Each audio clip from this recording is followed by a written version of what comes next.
listeners, and welcome back to another episode of Exploring the World with the Dot Potato Sisters. This episode is about our interview with the author of the book series Trumpet the Wolf Pup. Her name is Leokadia George. Yes, Leokadia George has written 4 Trumpet the Wolf Pup books. She works at the Wolf Conservation Center, which is focused on educating the public about conserving endangered species such as wolves. Okay, but Isha, what is so significant about the Wolf Conservation Center? According to their website called the Wolf Conservation Center, on the main page, it states that they have educated 18,000 people about wolves each year. That's amazing. It also states that 113 red and Mexican wolves, which are both endangered species, have spent time at this center to be a part of their Saving Animals from Extinction program, and 54 of these endangered red and Mexican wolves have been born at the center, providing a vital boost to their population numbers. Trumpet is a special ambassador wolf for her species, and you will learn more about why she is such a miracle in this episode. To give some context to this book series, listeners, the Trumpet the Wolf series is about how Trumpet grows to be an amazing adult wolf. But wait, Isha, are we skipping our That's Crazy fact today? No, never. Today's That's Crazy fact is super cool. Have you ever wondered which animal sleeps the most? No, actually. Listeners, can you guess what animal sleeps the most? Well, the animal that sleeps the most are snails. But I would have understood if you said that it's my sister Isha. But yes, it's snails. How long can snails sleep for?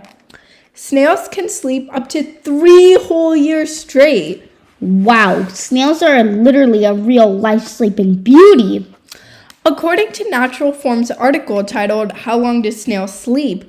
Snails sleep for so long because it helps them to retain moisture. To help break this down, snails need moisture to survive. I quote from Natural Form's article called How Long Do Snails Sleep? Open quote. By sleeping, snails can retain moisture and avoid excessively hot or dry climates. If the weather is unaccommodating, snails can sleep for 3 years straight. Close quote. Yes, and snails secrete. Quick vocab definition for our listeners. The word secrete means to produce a substance. Yep. And snails secrete mucus all over their body in the dry season for protection. Now, to move on to the interview. In this interview, you may hear a term called ambassador wolf. What's that? These wolves serve as an ambassador to their species, basically giving kids and adults a chance to see an example of the names you hear and educate visitors and people about the importance of these wolf species. These ambassador wolves are often born and raised at the Wolf Conservation Center, and you can see some of their webcams on the website. That is so cute! Now jumping into the interview. I'm Monica. My pen name is Leokadia George, and I wrote a series of a children's book series about one of the wolves at the Wolf Conservation Center. The title of the children's book series is Trumpet the Wolf Pup, and it's now a series of 4 different books, each a different section of her life. Wow. And What got you interested in volunteering at the Wolf Conservation Center? Yeah, so it was my sister-in-law, actually. I've always been into nature, into animals, even from a young child. But it's actually my sister-in-law, and she lives in Italy. She is super into wolves, loves wolves. And when she was visiting with my brother, she found the Wolf Conservation Center online. And, I didn't even know that it existed, even though it's like half an hour away from where I live. Wow. But she wanted to go, and unfortunately at that time, it was all booked out and she wasn't able to go. But I did notice on their website that they had volunteer opportunities. So I decided to just sign up for that, and I've been hooked ever since. That's amazing. So what inspired you to follow Trumpet's story and write books about her specifically? Yeah, when I first started volunteering there, I actually didn't even know about trumpet. I started to learn about red wolves and Mexican gray wolves, and both of those are critically endangered. Trumpet is a Mexican gray wolf, and it wasn't probably about 6 months in that I started to learn her story. And I started to learn it from a couple different people. And at that point, I learned why she got that nickname, which is a really awesome nickname, Trumpet, but also why she was considered a miracle wolf pup. And so when I kind of learned both of those, I started to recognize that this was a story that all kids should learn about, that that her story would really resonate with them. And so that's kind of when I presented it to the Wolf Conservation Center as, hey, you guys should write a book about this for young kids. And I think they recognized how big of a project that would be. I did not recognize at the time how big of a project it would be, but I did recognize the importance of telling her story to young kids. And so I asked them if I could write it, and I donate 50% of my royalties back to them. Mhm. But I really wanted her story to be told. And so that's how it started. Yeah, and may I just say, like, your illustrations and your writing is so beautiful. So I could say thank you for the writing, but I cannot take credit for the illustrations. That was Maddie Moore. She is an amazing artist, and she is the one who did the illustrations. But I did work with her on how I wanted the illustrations to look, and she did an amazing job. Did you have a favorite book growing up? If so, which one? Um, so I think my favorite books as a young child were probably the Richard Scarry books. Those are the books where there's all these different animals, but they're all playing roles of like our different society. So the different doctor, or they're all different animals playing those roles. I really liked those books, and I was just really into animals. As Yeah. I grew a little older, probably the Bernstein Bears books really resonated with me. Again, animals. It typically was animals that I was drawn to. Yeah. And like in general, what is your favorite part about like this author experience and being an author? So it's been an interesting journey. Initially, it's kind of like a fish out of water. I was just flapping around. I really did not know what I was getting into. I definitely reached out to other people for help, advice, Mhm. and that was really important to do. I would recommend that to any new author, is just to speak with other authors, just to get advice and realize that you can't do everything all at once, especially initially. Um, it really it's kind of at this point where I'm starting to enjoy it a little bit more, enjoying doing the story time events. Mhm. I'm not quite as nervous about that initially. That this is just not what I gravitated to. I'm always more of an introvert. I'm always more comfortable around animals. Yeah. I'm not, so even with young kids, it's still a public speaking event. And so I would get a little nervous, but now I'm starting to see like or be able to appreciate the feedback. The Yeah. kids get really excited about learning her story, about hearing about, all of a sudden, oh, surprise, there's a little wolf pup here, a miracle birth.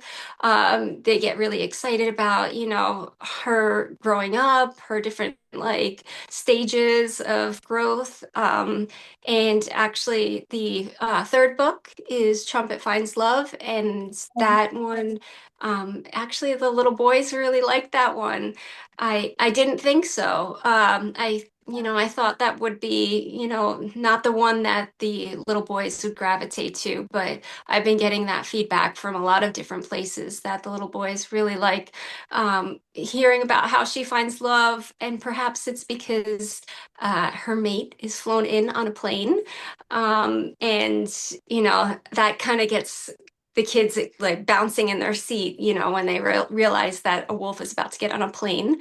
Not something that you hear about every day, Yeah. but I was able to highlight light hawk conservation flying to be able to show how he was brought there. And Light Hawk Conservation Flying is, a group of pilots. It's an organization that donates the flights of all these pilots to endangered species. Yeah. And Light Hawk was nicknamed after that organization. So, that's it's always fun to be able to kind of bring in these small pockets of conservation into this children's book, this book for young kids, and just to be able to highlight that there's so many different ways that we can help this species and that it's important to help them. Yeah. Yeah. So, Trumpet is called a miracle wolf pup in your book title. Can you tell us a bit more on why Trumpet is such a miracle? We know that she was born to parents who people didn't think they could reproduce. Yeah. Yeah.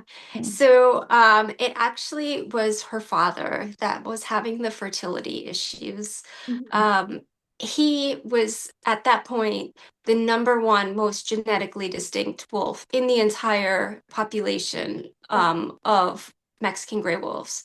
So we really needed him to have a lot of puppies, Yeah. and unfortunately he was having these fertility issues, and he was only able to have one, and that was Trumpet. And even that was a bit of a surprise, a bit of a shock.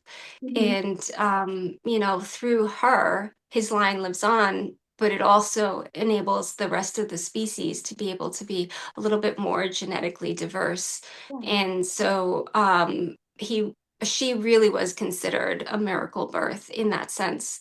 Her mother, Rosa, which both Trumpet, Rosa, and Diego's the father, they're all highlighted in the first book. But Rosa was able to have more puppies with another male. And she ended up going from a litter of one, which was Trumpet, to a litter of nine. Wow. So she was able to have more puppies, but unfortunately he was not. And so we're really, grateful that Yeah. that miracle birth actually happened for so many reasons. Yeah. And we're able to kind of let kids know about, to believe in miracles, right? That's Yeah. really sweet. And I was wondering, is there a reason why Diego was so genetically different from the rest of his pack? Yeah, so it's the entire species. So when Mexico and the United States realized that this Mexican gray wolves were really in danger, and the numbers were really dwindling down. It was actually in Mexico that the last remaining Mexican gray wolves were found, and the founding members for the entire population that exists today is from seven different wolves. That's Wow. That's all that's that. seven individuals. And so obviously with that it really becomes challenging genetically. And so obviously as reproduction occurs, there are genealogists that are able to distinguish who from the existing wolves are most closely genetically matched with the original seven founding members. It is within that aspect that Diego was the number one genetically most distinct wolf in the entire population at that time. Mm. And we also read that Trumpet was already 8 days old before she was found by the wolf conservation Yeah. team.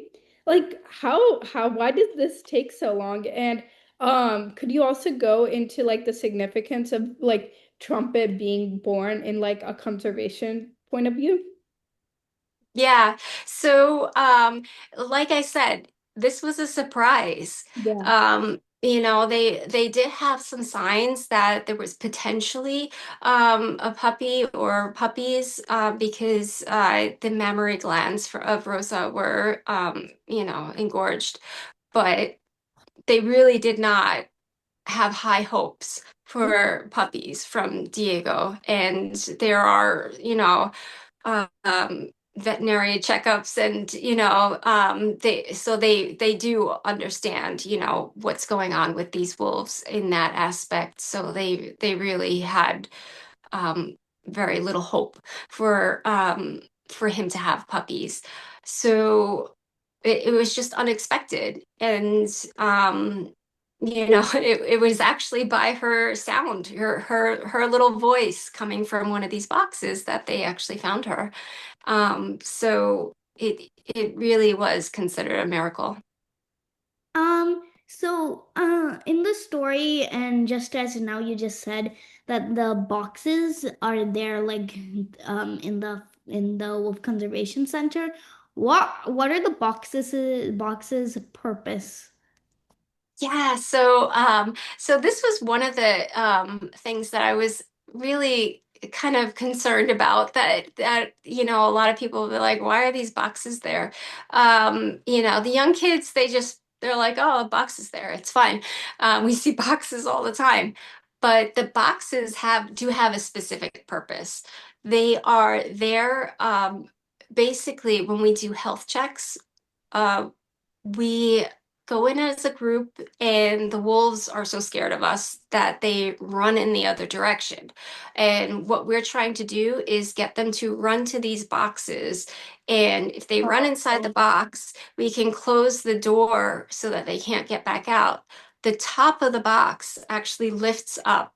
And so then we can have the team basically take a Y pole, which basically holds, kind of pins the wolf down.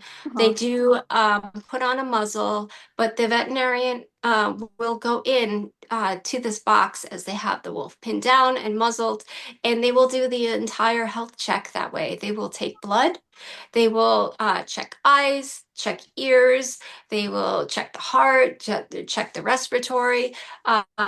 They will do the entire evaluation with this wolf kind of pinned down in this box. It is just the safest way to keep the wolf in one place and for the veterinarian to be able to do their work as far as the health check. So the boxes are there for the health checks. And why? Oh, Oh, yeah, go sorry. ahead. Why can't you anesthetize the wolf before doing Yeah. the health check? We could, but it is actually safer for the wolf, for us to not anesthetize the wolf. The health checks are done at minimum on an annual basis. But if there are other reasons to check the wolf, if there's an injury, or if they're doing some other sort of medical procedure, then you're talking about 2 times, maybe even 3 times a year anesthetizing a wolf. And that can be, health-wise a little damaging. Yeah. But also, this seems to be the most efficient way to do it. With if you're doing anesthetizing a wolf, you do have to monitor the wolf for their respiratory, their heart rate. Then you also have to make sure that the wolf is coming out of waking up from the anesthesia in in a full manner. And then you need to make sure the wolf is fully alert before you basically have the pack join up together, because the pack structure is always has its different roles from the pack leaders, but down all the way, everybody has their different hierarchy. And if someone's kind of woozy going in, well, then that hierarchy can change and it can mess up the pack structure. So that's not something that they want, because it just creates conflict in that family structure. So it's been found that this is the best way to do those health checks. Hmm. Okay. We read that Trumpet has had puppies that were cross-fostered into the wild. Can you tell us more about this process and how they're doing now? She has had a lot of puppies cross-fostered into the wild. I believe it's 14. And so, but she has had over 20 puppies. She's had, I think, just about 30 puppies. Some of them live with her. Some of them have moved on to different facilities. One is in Columbus Zoo in Ohio. And one of them was actually flown out as an adult wolf out to Mexico to be released to the wild there. But this cross foster or foster process, basically, it's that before the wolf puppies are 2 weeks old. So before their eyes open, before they're able to hear, the curator and their team can go in and take some of the puppies, determine which ones are the healthiest. They then fly them out to either New Mexico or Arizona, and they will hike out with the puppies, and they will put them in a den where there's another mother with a litter around the same age. It is decided by the U.S. Fish and Wildlife which puppies will be able to go out. And because Trumpet is so genetically distinct because of her father, she has had the opportunity to be able to foster so many puppies to the wild to help that wild population become more genetically diverse. And so this was a great opportunity to kind of highlight that. Yeah. And can you tell us like more about like how they're doing now? What like have you been collecting data from these cross-fostered puppies that have gone into the wild? Yeah, so that's actually pretty challenging. Obviously, when you have a captive population, you can monitor them, you can know who's survived, you can know how that wolf is doing. In the wild, it's a lot more challenging. They do an annual checkup for these wolves, but obviously, it's a lot more difficult to capture those wolves and to be able to collect data on them. But they did actually do, from one of these annual checks, they did capture I believe he was 5 months at that time, and each wolf will get a chip. So if you check that chip and see who that wolf is, you can determine, which wolf this is. So even as those puppies are cross-fostered, they all get that chip. And so when they checked the chip on this 5-month-old wolf, they discovered it was one of Trumpet's puppies. So they did give him a collar Mhm. so that they could monitor, where his movements, where he was going. And they've been able to track him for the past couple of years. This year, they discovered that he actually had dispersed. So he had decided to move on and try and find maybe a mate, or find life on his own. And so they are continuing to monitor that, but we're really excited to see, hopefully that he will pair up with another wolf and start a family, because ultimately that's what we wanted to do. We wanted to have one of Trumpet's puppies do that. That's really Uh, amazing. So, you mentioned that the some of the puppies are flown out to another mother or like that. But how does like the pup's mom react to this? And how does the mother who is receiving the pup react to this? Yeah, that's a really amazing and important question, because obviously it is, traumatic for the mom losing the puppies. But we do leave her with some of the puppies. We do not take all the puppies. And so in that form, she's grateful that some of her puppies survived. And we definitely acknowledge that it is stressful for her to lose some puppies. Um, I think the curator kind of said it best. It sucks to be critically endangered. The survival of the species is depending on some of these wolves going out to the wild. So we do have to acknowledge that it's not it's upsetting for the mother, but she does then change her focus um to her surviving puppies, or to the puppies that she feels are surviving puppies, her puppies that are with her. As far as, the puppies being flown out to the wild, they do go with a veterinarian and the curator to monitor them. And they know the location of a potential adoptive mother. They know that site through those collars. So they will hike the puppy out. And when people come to the area, the wild mother will run away pretty much. They're scared of humans. They assume, and usually pretty correct, that they've done a good job hiding their puppies, finding that den spot that's going to keep them safe and hidden.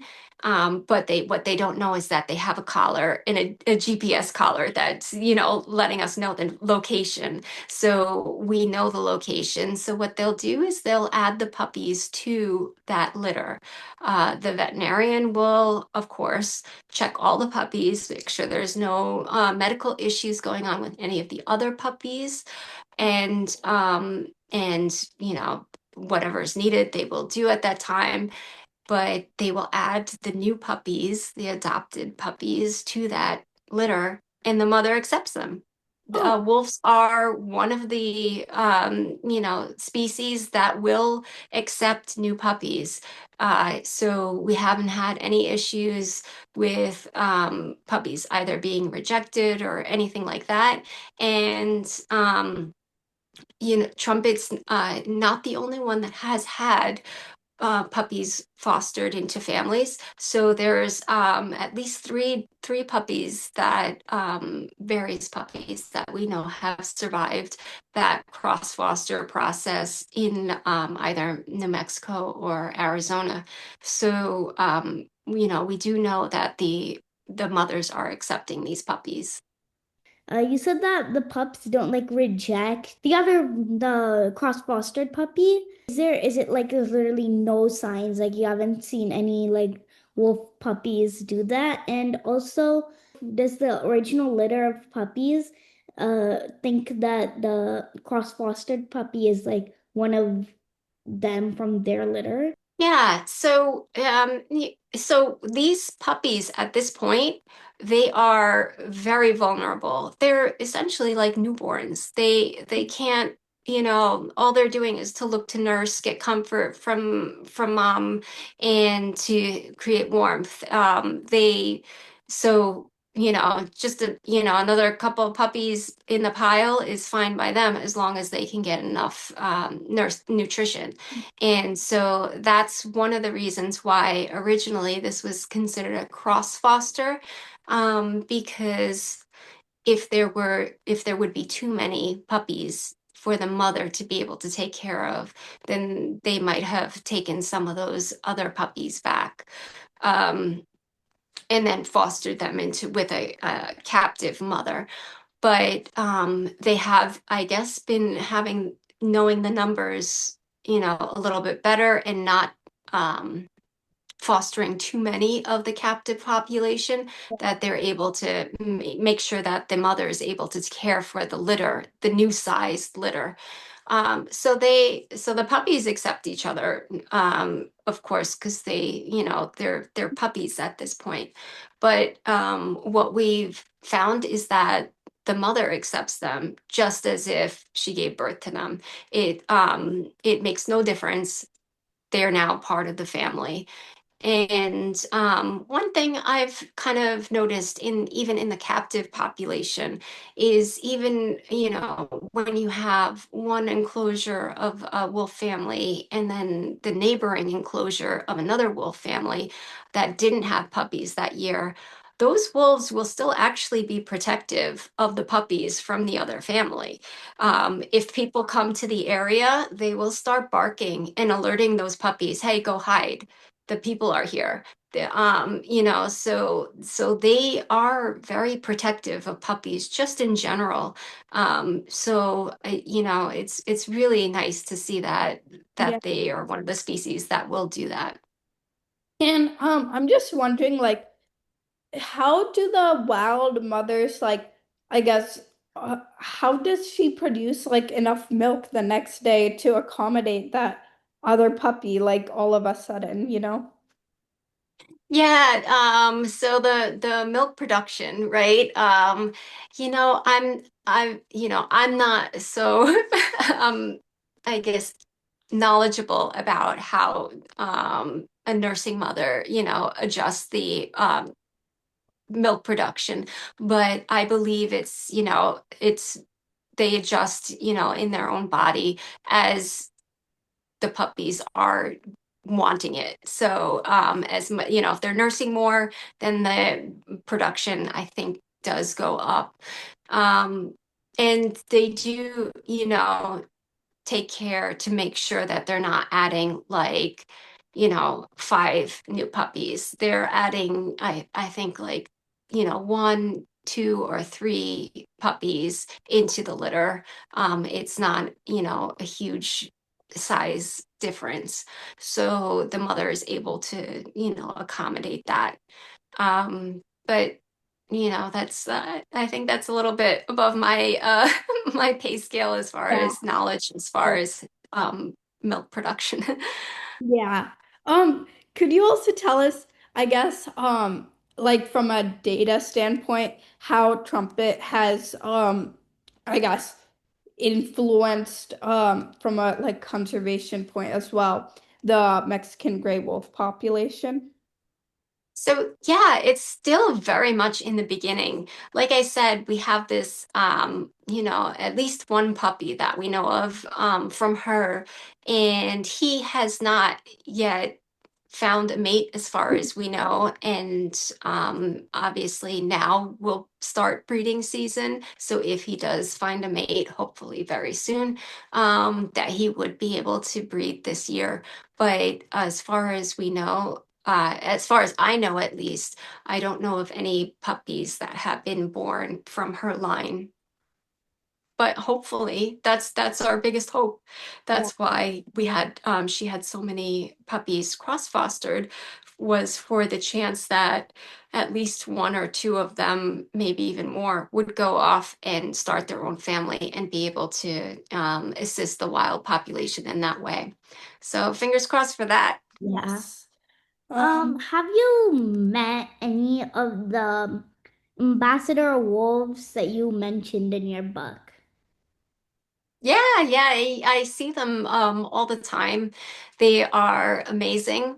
They we do ask a lot of them. We ask them to help teach the public, but we also make sure that they have enrichment and that they're well cared for. So we are just very grateful that they're able to help teach the public. But I was able to meet Zephyr, Alewa, and Nakai. Nakai is still there at the Wolf Conservation Center, but Zephyr and Alewa sadly passed away. I've been honored to be able to meet them, as well as another ambassador wolf, Atka, who was the traveling ambassador. He was the one that was able to go to schools, go to libraries.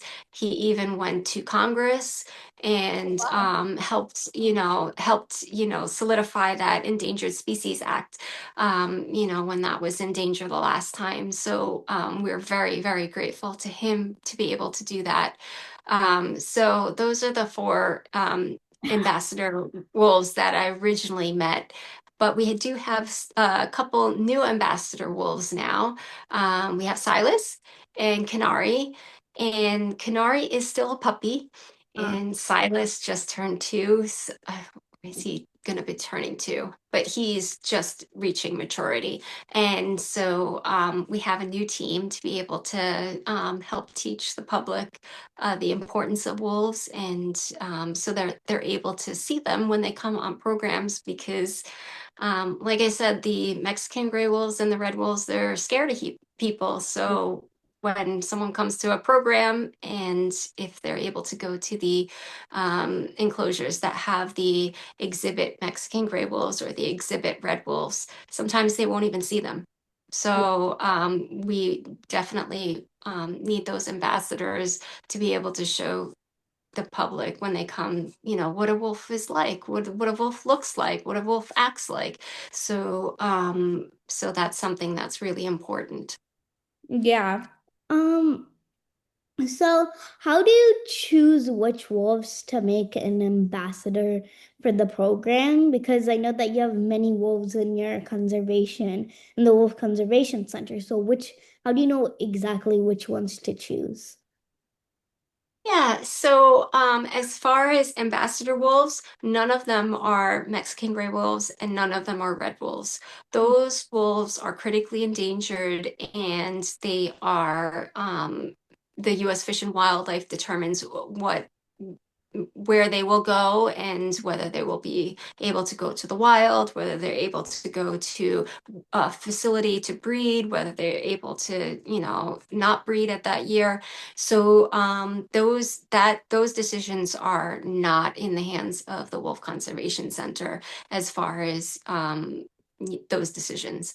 But as for the ambassador wolves, the Wolf Conservation Center, they do have a connection.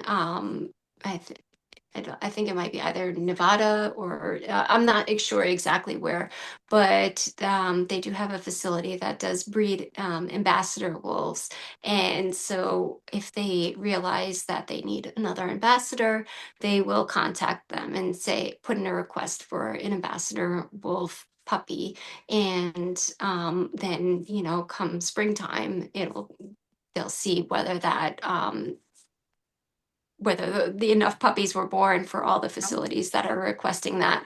Obviously, it's limited, and and they do choose a facility that understands the needs of wolves and the needs of what the Wolf Conservation Center wants. And so, the socialization process starts very early, and that's something that's very important. And of course, the health of the parents and the puppies. So that's pretty much how the process goes. When they finally come to the Wolf Conservation Center, they end up being flown out, and then there's a team of pup nannies. So the curator has a team of, I believe it's like 8 or maybe 9 humans that will help raise that puppy. And they're staying with the puppy 24/7. So everybody takes a shift. There is also one dog that helps with that pup nanny process, just so that there's another canid that can kind of teach the puppy, what when the puppy's doing something wrong, what the correction is like. Obviously, the humans are not going to bite the wolf, but the German Shepherd will do a corrective bite, which is not painful, but it's enough to make the puppy know, hey, that was not correct. So that's super important. But at all times, there's at least one human with that puppy, and it's really a dedicated team that helps raise this ambassador wolf. And then the ambassador wolf, when she or he is old enough, will be joining the pack and to live with the pack, and that becomes his or her new family. Wow. Um, So, oh, wait, you want to go? okay. What was your favorite part about writing these books? Um, so I really liked writing them. And initially, that was definitely my favorite part. But it became a bit of a challenge as far as marketing them. That was something I really didn't know anything about. And obviously, presenting them was a bit of a challenge. Like I said, I'm a bit of an introvert. So that also became pretty stressful, and I'm starting to be more comfortable with it now. Um, and in that sense, also now reading the kids to various groups, whether it be in a school or a library or at a bookstore and have an audience there, that's become a lot more fun for me as well. Especially, now that I'm not quite as nervous as I was in the beginning. But and so I can kind of enjoy the reactions of the kids and also the interactions with myself and the kids. So that's become a lot more fun. I would say probably the most fun that I have in that process is actually when we come to the howling moments. So each book has a little howling moment. So anybody can do a group howl with Trumpet and her family. And so I really enjoy that, we can do a group howl is when I'm reading the book. So that's a lot of fun. Can you tell us, like in general, how a day in your life looks like? Oh, the day in my life is always changing. So for instance, today before we spoke, I was volunteering at a nature center, and what I was doing was helping to feed the snakes. So that's a lot different than, let's say, another day in my life where, again, this marketing process is a little bit tricky. So sometimes I'm spending my day like writing emails or Yeah. corresponding or posting on social media. Again, something that I was never super excited about. But, so for me, it's a little bit of a work thing. But yeah, so it can always change. And then there are some days where I'm doing an event where I'm at a holiday fair and I'm selling the books and signing the books, or where I'm doing a story time event where I'm reading the books and sharing Trumpet's story. To the other days, pretty much on a weekly basis where I'm at the Wolf Conservation Center helping the curator. So I'm basically cleaning the water buckets, and on those days, I will have to say it's quite nice because it's very peaceful. The wolves, like I said, they run away, and it's a nice kind of quiet time. And just knowing that I'm giving back, I'm giving them fresh water, and that's kind of a nice, peaceful day for me. Yeah. Could you also tell us like a little bit about some of the other, I guess, conservation efforts that the Wolf Conservation Center does on the side?